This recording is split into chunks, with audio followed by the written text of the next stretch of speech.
Advertimos que el contenido de este programa puede resultar desagradable y herir la sensibilidad del espectador. Son los reyes del crimen. Temibles, famosos y letales. Le disparé a la cabeza un par de veces. Tenía que cortarle los testículos. Por entonces yo era un tipo frío. Durante décadas, la organización criminal conocida como mafia ha manchado el tejido social estadounidense. Compraban juzgados, sobornaban jueces, policías. Era una gran inversión. Pero, ¿qué secretos hay tras el siniestro éxito de la mafia? Influye en la economía, en los negocios y en la sociedad civil. No se ve, pero existe. ¿Cuánto sabe el gobierno al respecto? La mafia tenía contactos en el gobierno federal, en la propia Casa Blanca. ¿Y cuánto va a revelarnos? Si hubiese un libro sobre los secretos de la mafia estadounidense, el autor estaría muerto.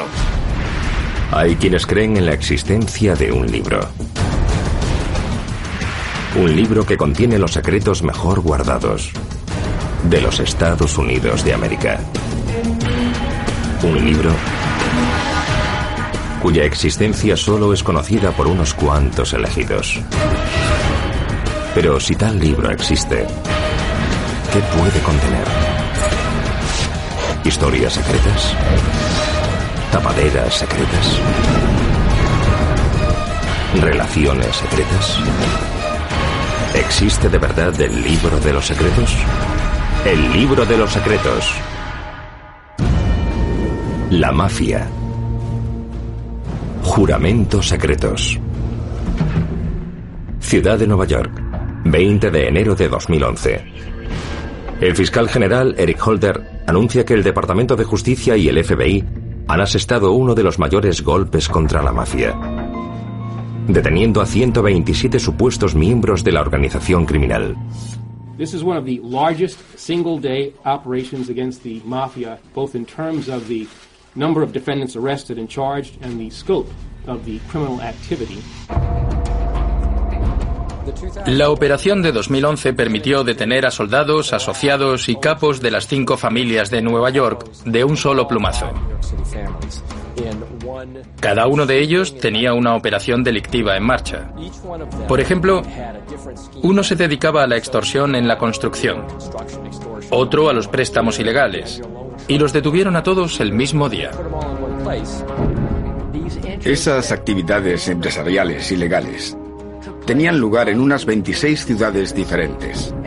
Y en concreto en Nueva York había 5 familias mafiosas.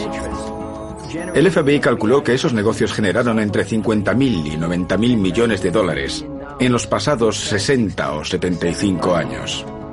Así que esas actividades ilegales eran muy lucrativas. El mejor ejemplo de la mafia en el siglo XXI es su participación en el mercado de la burbuja inmobiliaria. Vieron una oportunidad y participaron creando hipotecas falsas. Creaban agencias de corretaje que tramitaban las hipotecas. Como es sabido, la cosa no acabó bien para el resto de la población. Pero con la gran redada de 2011, ¿asestaron las autoridades el golpe mortal definitivo al crimen organizado? ¿Quedó muerta al fin la mafia estadounidense? Lo que sí quedó claro es que esa gente sigue presente, no ha desaparecido. ¿Conoce la frase "los pobres siempre estarán con nosotros"? Pues la mafia siempre estará con nosotros. Todavía es peligrosa y muy letal. Actualmente el crimen organizado en Estados Unidos ha crecido para englobar facciones de la mafia rusa, las bandas asiáticas como la tríada china y la yakuza japonesa, y otras muchas organizaciones criminales nacionales y extranjeras. Pero para la mayoría, la mafia se asocia a la Cosa Nostra italiana, que todavía prospera gracias a su capacidad de adaptarse a los tiempos. Uno de los negocios en los que participaron fue la creación de páginas web pornográficas, a través de las que la gente les daba acceso a sus tarjetas de crédito, y ganaron mucho dinero de ese modo. Esa es la mejor prueba de su gran creatividad para lo ilegal. En cuanto sale algo nuevo, se preguntan: ¿Cómo podemos obtener beneficio de esto? Según el FBI, la mafia estadounidense todavía tiene unos 3.000 miembros activos. E igual que los célebres mafiosos del pasado, las ganancias ilegales de la mafia moderna siguen teniendo un precio: sangre, balas y una enorme cantidad de cadáveres.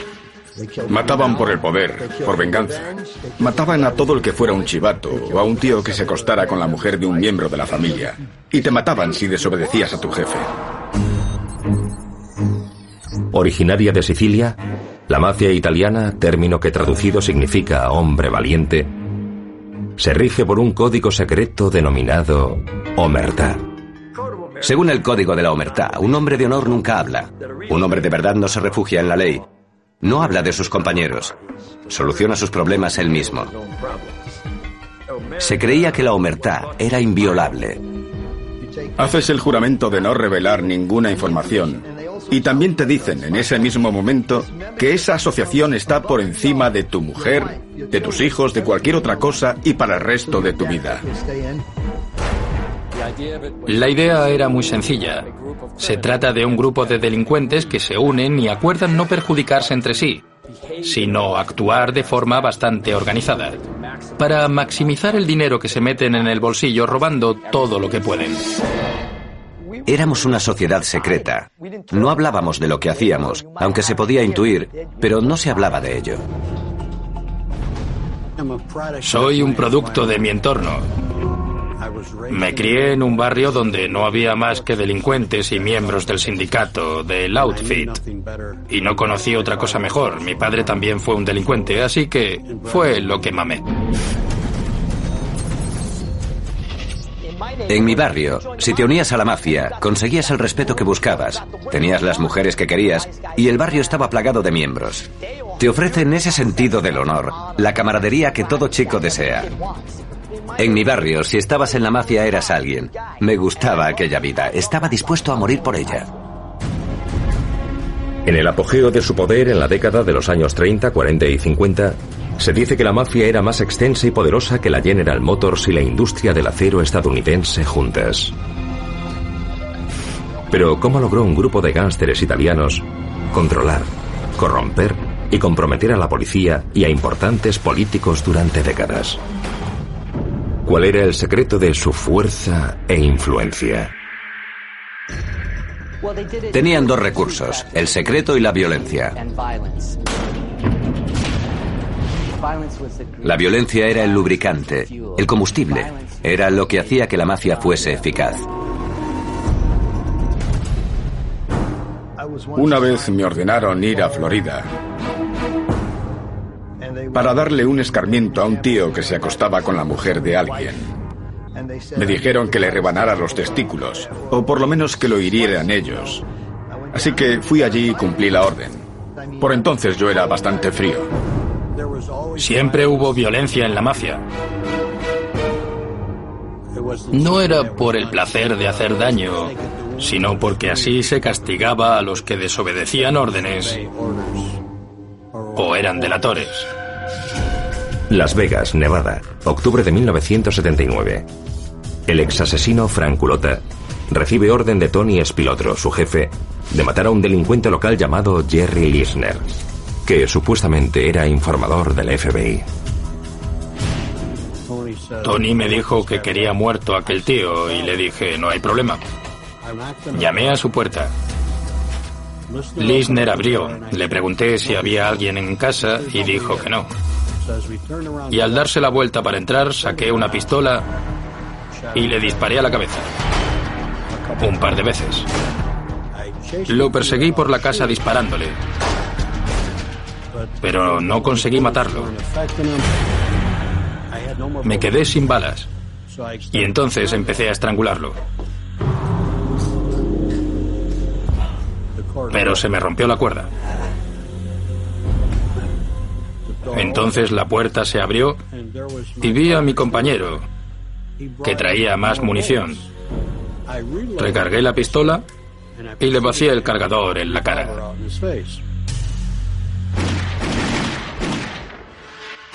Asesinatos a sangre fría. a menudo delante mismo de los agentes de la ley.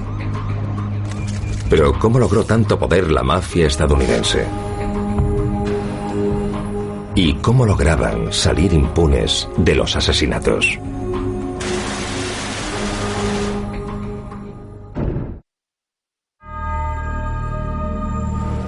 Alianzas secretas. Durante décadas, el cine de Hollywood y los medios a menudo han retratado a los mafiosos más como celebridades que como asesinos despiadados. ¿Pero es ese un retrato exacto? ¿O una mentira peligrosa? Mis padres soltaban citas de El Padrino sin parar. Todos aspiraban a ser como la familia Corleone. Y creo que ocurría lo mismo en las familias que mandaban por entonces. Adoptaron alguna de las costumbres de la película, como la de besar el anillo. Se convirtieron en mito. El Padrino quizás favoreció el reclutamiento de algunos jóvenes, pero no creo que muchos de ellos quisieran hacer el trabajo sucio que implica el oficio. Todo es muy violento.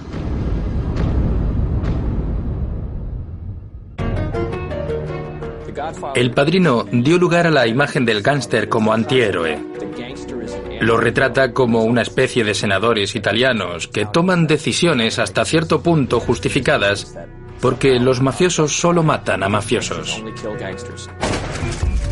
Pero es todo mentira. Esa gente le roba a todo el mundo.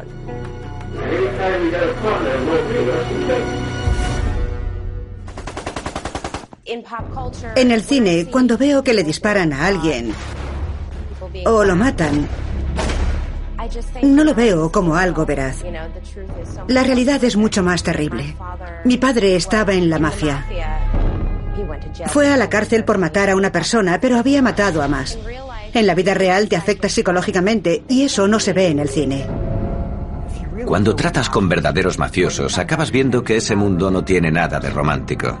Tratas con gente que se aprovecha de los débiles. Pero ¿de dónde sale esa idea romántica de la mafia?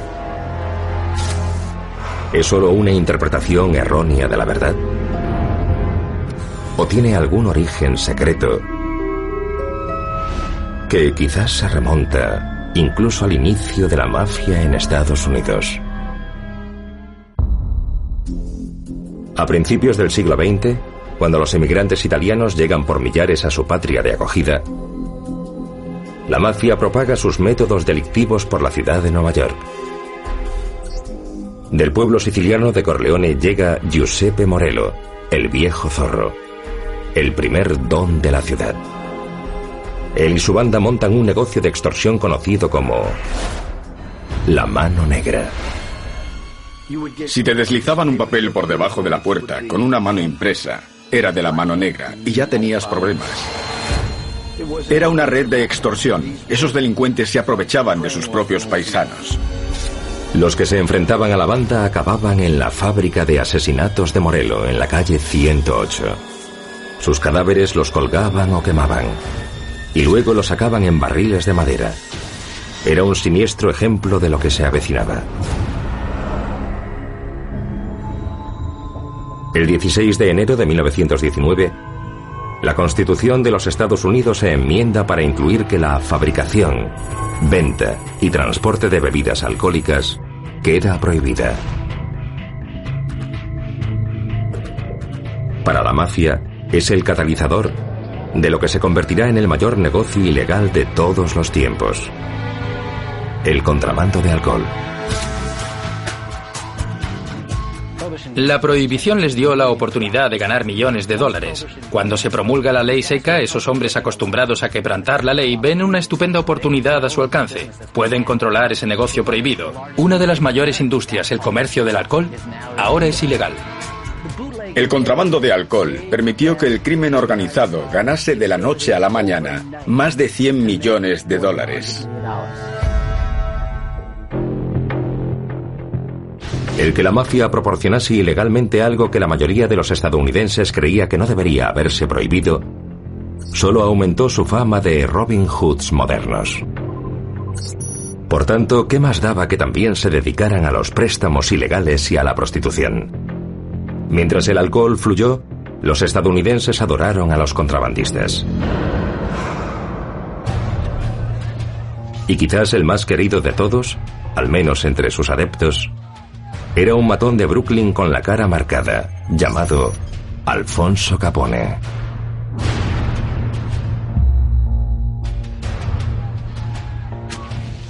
Al Capone era un matón. Y era un tío duro, era muy violento.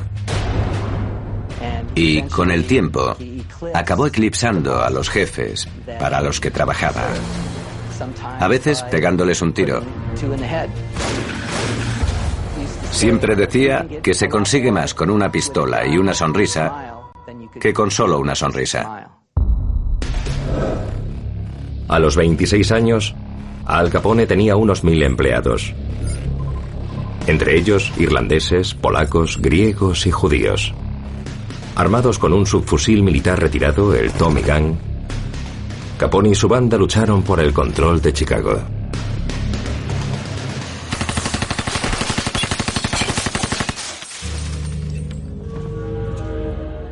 Eliminaron sin piedad a sus rivales. Digámoslo sin rodeos. Mataban a sus competidores. Cuando alguien no colaboraba, lo eliminaban. El Tommy Gun era perfecto para los gánsteres. Disparaba unas 700 balas por minuto. No era necesario ser un buen tirador para acertar con ella. Hubo centenares de asesinatos entre bandas durante los años 20 en Chicago, pero ni un solo gángster fue condenado por ello. Ni una condena por asesinato. ¿Pero por qué? ¿Es posible que las autoridades tolerasen a Capone y su negocio ilegal? ¿O había algún motivo más secreto? Una de las cosas más inteligentes que hizo Capone fue reinvertir sus ganancias. ¿Y en qué lo hizo? En comprar agentes de policía. Entonces ganaban tanto como un lacero de perros. Así que darles $20 adicionales cada semana ya era mucho. Era un seguro y funcionaba. Al Capone tenía departamentos de policía enteros y gobiernos locales en el bolsillo. Se apoderaron del sistema. Lo compraron. Compraron políticos, tribunales, jueces, abogados, a la policía. Y era una gran inversión. ¿Hicieron los sobornos también que los medios trataran con guante de seda a la mafia durante los años 20 y principios de los 30? ¿Y ayuda eso a entender el origen de la glamorización hollywoodiense de los mafiosos y su estilo de vida? Una cosa sí es cierta. El único delito grave por el que lograron condenar a Capone fue el de evasión de impuestos. Y pese a su historial delictivo, el hombre conocido como Scarface solo estuvo 7 años en la cárcel. Murió 8 años después de un ataque cardíaco en su casa a los 40 años. Pero Capone dejó tras él un legado y una organización que servirían como modelo empresarial para la mafia en todos los Estados Unidos. Y ahí es donde nació de verdad la mafia estadounidense tal como la conocemos en el siglo XX. Entra en negocios como la prostitución, el juego, la lotería ilegal, las carreras de caballos. Se introduce en Hollywood y se apodera del negocio de los cines y de los sindicatos. ¿Es cierto que los políticos y policías corruptos protegieron a los mafiosos del alcance de la justicia? Y si así fue, ¿durante cuánto tiempo? ¿Se acabó el dinero de los sobornos? ¿O hubo algún motivo secreto para que la mafia al fin acabara ante la justicia?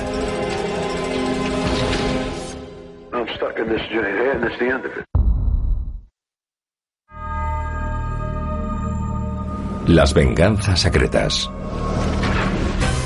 Las Vegas, Nevada.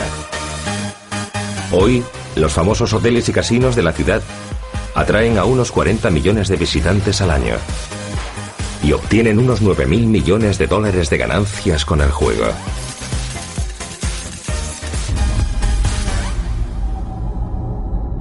Antaño, la joya de la corona del imperio delictivo de la mafia, Las Vegas se levantó en el desierto de Nevada para convertirse en orgulloso, aunque vulgar, monumento de la antigua gloria de los gánsteres. La mafia siempre acudía allí donde había dinero. El juego y todo lo que llevaba aparejado les resultaba muy atractivo. Porque no solo se gana dinero amañando el juego, lo cual hicieron durante años y se repartían las ganancias, pero aparte de eso, quien juega también tiende a participar en otras actividades que pueden ser ilícitas. Y eso favorece el negocio. Con dinero para construir los casinos proporcionado por el líder sindicalista Jimmy Hoffa, sacado del fondo de pensiones del sindicato de camioneros, la mafia empezó a trabajar en la famosa Franja de Las Vegas. El jefe de Cleveland, Moe Dalitz, construyó el Desert Inn. Frank Costello, de Nueva York, tenía el Tropicana. Longy Swillman, de Nueva Jersey, poseía el Sands. Frank Nitti, de la mafia de Chicago, tenía el Riviera. Y el cerebro de la organización no era otro que Meyer Lansky, que dirigía el Flamingo y el Thunderbird. El abuelo era el rey del chanchullo. Retiraba muy deprisa de las mesas el dinero que no se contabilizaba, se dividía y se llevaba donde era necesario para poder blanquearlo. Enormes cantidades de dinero. Una parte iba para el gobierno, pero no era mucho. Pero ¿cómo es posible que una banda criminal, construida con sangre y balas, lograse dirigir en secreto no solo una industria, sino prácticamente toda una ciudad estadounidense? ¿Por qué permitió la policía que la mafia prosperase en Las Vegas? ¿Y por qué el director del FBI, Edgar Hoover, menospreció la influencia de la mafia? ¿Hubo, tal como algunos dicen, algún oscuro secreto tras la reticencia de Hoover a perseguir a la mafia? Gambling, vice, political corruption, and organized crime. The fundamental solution lies in aroused and awakened citizens. ¿Es posible que el hombre que, según los rumores, tenía expedientes secretos sobre personas poderosas, estuviese comprado por la mafia? ¿O usarían su supuesta adicción al juego y su rumoreada homosexualidad para chantajearlo? No sabíamos si Hoover era gay o no, pero sí que le encantaba apostar a los caballos. Y según decían, la mafia amañaba las carreras. Le enviaban información a Walter Winchell, y este le daba a Hoover el nombre del caballo al que apostar. Es posible que el hombre que, además de crear el FBI, y también atrapar a algunos de los delincuentes más buscados de Estados Unidos, estuviese comprometido por ganar una apuesta o dos. ¿O es que, tal como algunos insinúan, recibió presiones de alguna autoridad por encima de él? Pero si así fue, ¿de quién? Hoover sabía que la mafia existía, y el FBI también lo sabía. No quiso luchar contra el crimen organizado porque eso implicaría perseguir a políticos. Y la mafia tenía contactos en el gobierno federal, en la propia Casa Blanca. En 1950, cuando dos mafiosos fueron tiroteados en la sede de los demócratas de Kansas City, Missouri, el estado natal del entonces presidente Harry Truman, la relación secreta de la mafia con políticos salió en toda la prensa. El gobierno federal ya no pudo hacer la vista gorda con la mafia ni con sus conexiones políticas encubiertas. A continuación, hubo varias visitas del Senado e investigaciones. Investigaciones que llevaron a un enfrentamiento televisivo entre el líder sindicalista Jimmy Hoffa y el futuro fiscal general Robert Kennedy. Bobby se enfrentó a muchos de los grandes mafiosos de la época. El que más se recuerda es Jimmy Hoffa. Se pelearon como colegiales.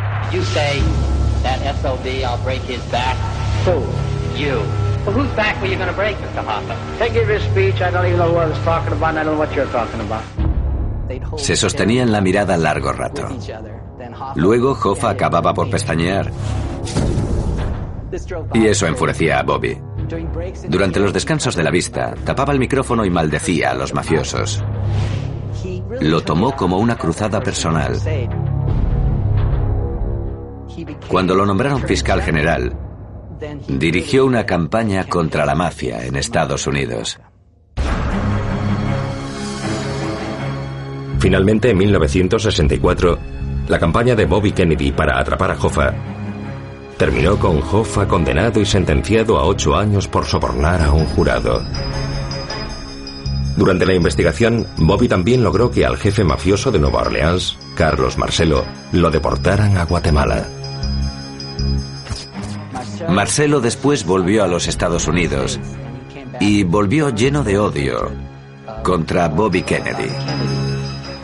Y dijo: si le cortas el rabo a un perro, aún puede morderte, pero si le cortas la cabeza, ya no puede hacerte daño. We can start to work together. We are a great country, a selfish country, and a compassionate country. And I intend to make that my basis for running and over the period of time. El 6 de junio de 1968, a Robert Kennedy lo asesinaron de un tiro mientras pasaba por la cocina del Hotel Ambassador, tras dar un discurso en Los Ángeles. Buscaba que su partido apoyase su candidatura a la presidencia de los Estados Unidos. Pero hay quien dice que el asesinato no fue obra de un solo hombre, sino que fue planeado por la mafia. Una venganza por los años que Kennedy los había perseguido. Con la violenta muerte de Bobby Kennedy, parecía que la guerra contra el crimen organizado se había perdido. La década de los 70 sería una nueva época de poder y prosperidad para la mafia, y el estreno de la película El Padrino en 1972 le daría a la mafia un estatus casi mítico en la cultura popular estadounidense. Pasaron muchas cosas en ese mismo periodo. Edgar Hoover murió y se estrenó El Padrino. Todo eso pasó por entonces y la mafia estaba dando un gran cambio en la primavera del 72. En gran parte, el gobierno federal había mostrado poca destreza o voluntad de poner coto a la mafia y sus actividades ilegales, que ahora incluían el porno duro y el narcotráfico. Eso fue hasta que el gobierno tuvo a su disposición una herramienta poderosa. Algo con un nombre sencillo e irónicamente étnico: la Ley Rico.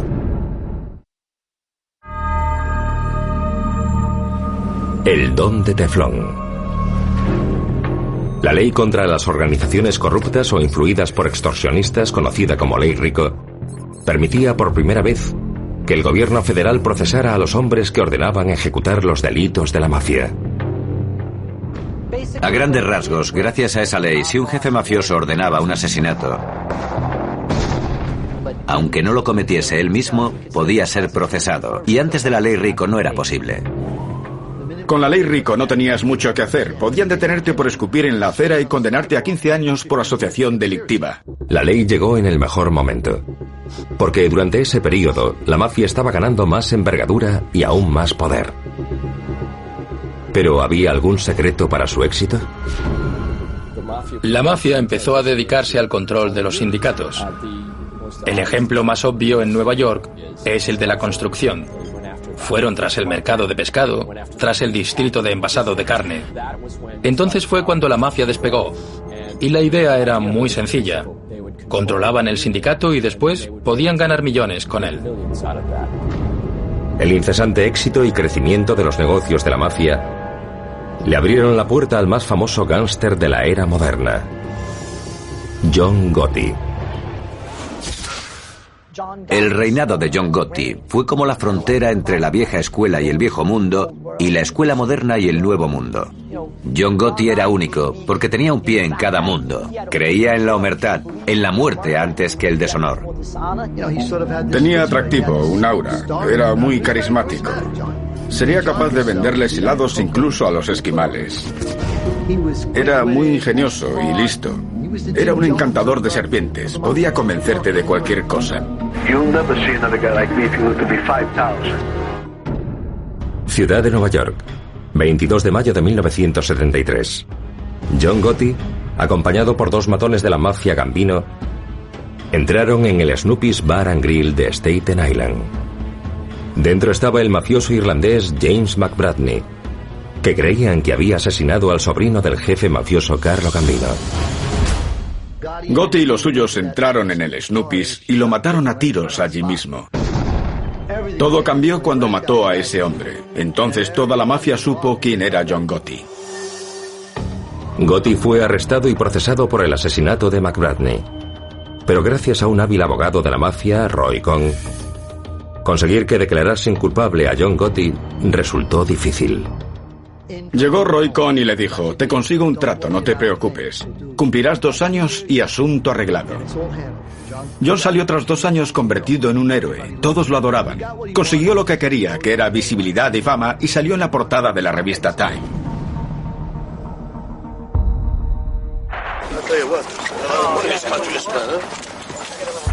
Al evitar la condena, Gotti se ganó lo único de lo que no se libraría: el apodo de Don de Teflón.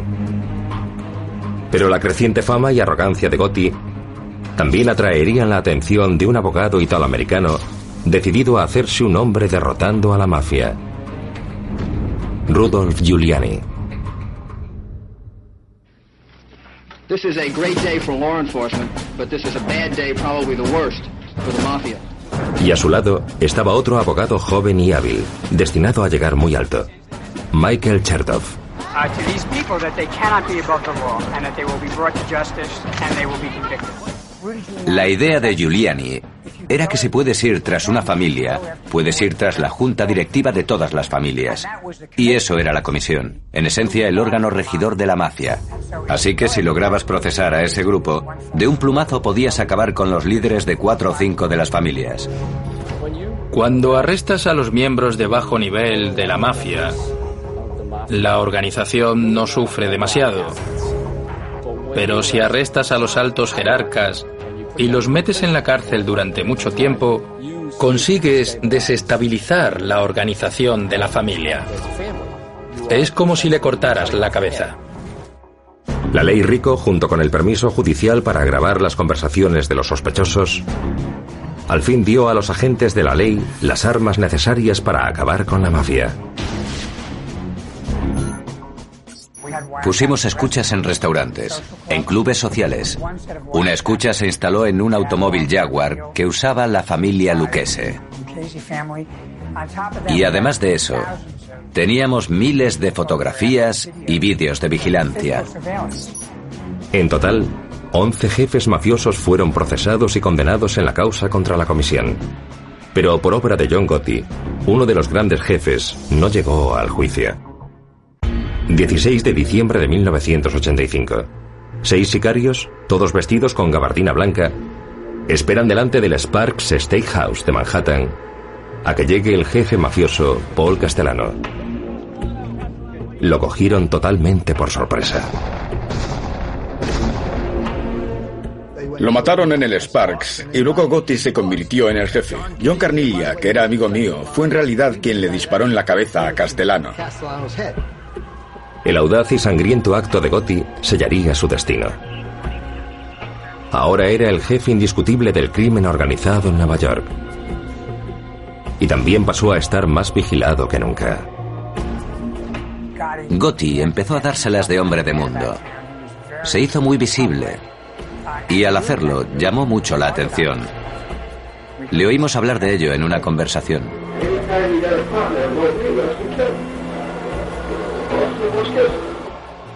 La audacia y la imprudencia pueden ir de la mano. Si estás implicado en el crimen organizado y llegas a uno de los puestos de mando, eres un objetivo claro. El gobierno irá a por ti con todas las armas legales que haya para investigarte y procesarte. Giuliani no tardó en tener suficientes pruebas contra Gotti y sus socios mafiosos para encerrarlos de por vida. Enfrentado a la posibilidad de pasar el resto de la vida en la cárcel, la mano derecha de Gotti, Sammy Gravano, alias El Toro, accedió a cooperar con la fiscalía. A cambio de acceder al programa de protección de testigos, el sotocapo quebrantó el código mafioso antaño inviolable de la omertà y reveló los secretos de Gotti. Fui uno de los primeros en enterarme de que Sammy Gravano iba a colaborar. Y dije, es imposible que ese tío hable. Gracias al testimonio de Gravano, a John Gotti lo declararon culpable de 13 cargos de asesinato y de varios delitos más. En abril de 1992 lo condenaron a cadena perpetua sin condicional.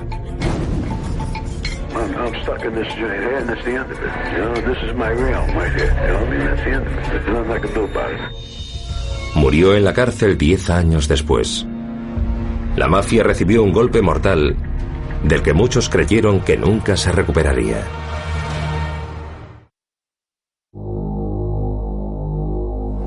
Chanchullos secretos. Tras la muerte de John Gotti, ¿sigue habiendo mafia en los Estados Unidos? Si hubiese un libro de los secretos, el capítulo sobre la mafia contaría que hay un mundo clandestino entre bambalinas que la gente no puede ver y que influye en la economía, en los negocios y en la vida de la sociedad civil. No se ve, pero existe. Y ahora el crimen organizado se dedica al fraude bursátil y al cibercrimen. Ha evolucionado, así que las tácticas legales también deben hacerlo. La mafia del siglo XXI está metida en sectores donde nunca nos la habríamos imaginado. Por ejemplo, en Wall Street. Participan mucho en el llamado pump and dump, o inflar y tirar. Es una estafa basada en el montaje de una empresa ficticia. Consiguen que la gente invierta en ella, después venden las acciones, dejando a los que invirtieron en la empresa con la cartera vacía. Para asegurarse de que los inversores no venderían sus acciones antes de tiempo, la mafia los obligaba a cumplir un detalle crítico de su plan: la cláusula de no venta. Si alguien intentaba vender las acciones, lo convencían de que no lo hiciese, lo metían en un despacho, le daban una paliza y así el tipo veía que vender era mala idea.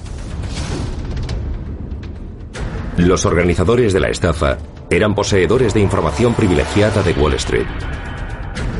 Y los matones para que los estafados cumpliesen los proporcionaba uno de los soldados de la familia Bonanno, Robert Lino. En laburbuja.com del año 2000, la familia Bonanno participó en una estafa de ese tipo, en la que creaban empresas web ficticias. Mi favorita era Spaceplex, que tal como la pintaban era la próxima Disneylandia. Crearon esa empresa ficticia y luego la presentaron como una oferta pública inicial. A los informadores de la mafia les daban acciones gratis y entonces aumentaban de valor. Todo el mundo compra acciones de la empresa. El precio se dispara. Y entonces los que saben que todo es ficticio venden todos los valores que tienen y la cotización de la empresa se hunde. La familia Bonanno siguió con la estafa durante 4 años, hasta que el FBI la descubrió y le puso fin. Además de Wall Street, Hollywood es otro campo en el punto de mira de la mafia desde hace algún tiempo. La mafia siempre va a donde hay dinero. Y hubo un periodo en el que Hollywood estuvo abierto a la mafia, y esta vio oportunidades para obtener ganancias. Codearse con los ricos y famosos siempre ha sido el gran sueño de los mafiosos desde que se vertió la primera losa de cemento ante el teatro chino de Grauman. El que los cines y sus puestos de venta pudieran ser una fuente de ganancias rápidas y no rastreables era otro gran atractivo. A cambio, Hollywood siempre ha sacado tajada de las películas y series televisivas sobre mafiosos, como la serie de la HBO Los Soprano, basada en la familia mafiosa de Nueva Jersey de los de Cavalcante. Hay detalles muy concretos que aparecen en Los Soprano, sacados directamente de la familia de Cavalcante. Igual que el televisivo Tony Soprano, el auténtico jefe mafioso de Nueva Jersey, Vinnie Palermo, regentaba un club de striptease. Se llamaba Wiggles. Se llevaba las ganancias del club y una parte del dinero que los clientes les daban a las chicas. Mi parte favorita del asunto es que en determinado momento el FBI grabó las conversaciones de la familia de Cavalcante y algunos de sus miembros empezaron a hablar sobre Los Soprano e identificaron a personas concretas de la familia retratadas en la serie. ¿Puede decirse que la mafia estadounidense aún sigue viva y coleando? Según los expertos, desde luego que sí. Pero como el propio país se ha adaptado, ha cambiado y se ha hecho más difícil de detectar. También se ha vuelto menos italiana y tiene más diversidad étnica, sobre todo ahora que han llegado inmigrantes de otras nacionalidades y compiten por el territorio. La mafia rusa era muy sanguinaria, brutal y violenta. Algunas de las organizaciones delictivas asiáticas eran muy sanguinarias y violentas. Y ahora hay grupos transnacionales de Centroamérica, donde algunos de los cárteles de la droga se han vuelto tan poderosos como la Cosa Nostra hace 30 o 40 años. Por tanto, el problema puede cambiar de cara, pero la amenaza que encierra aún existe. ¿Ha entrado en declive la mafia estadounidense? ¿O es que los nuevos métodos de investigación y las nuevas leyes han logrado extirpar y destruir su organización delictiva? Es probable que no, porque la mejor arma de la mafia no es una pistola o un cuchillo, no es la violencia o el asesinato, sino el secretismo. El secretismo por encima de todo. Y solo cuando todos sus secretos salgan a la luz, se acabará el poder de la mafia. Para siempre.